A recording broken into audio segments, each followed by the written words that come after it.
पूर्वतन विधायक मोहम्मद मुकीम को नुआ आंचलिक दल गठन को नहीं वरिष्ठ कांग्रेस नेता सुरेश महापात्र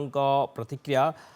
कहते जी चाहब से दल गढ़ क्या किसी मना ना राज्य में कांग्रेस मजबूत अच्छी कटक भल चली पीसी सभापति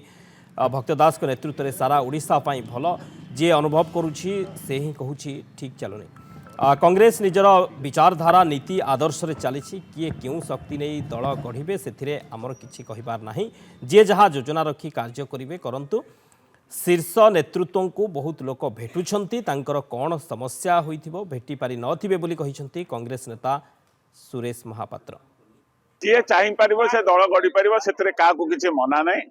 कि काको किछि बाछंद नाही से जदि दल जी चाहब से गढ़ नुआ दल किसी असुविधा ना कांग्रेस बहुत मजबूत अच्छी कटक ठीक चली सारा ओडिशा रे कांग्रेस ठीक चली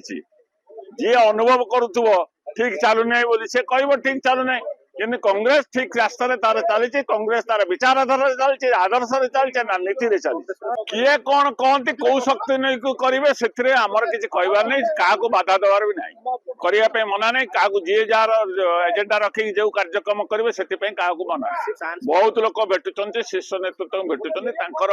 कौन समस्या होती से भेटी पार न कि बहुत लोक जाकि शीर्ष नेतृत्व भेटु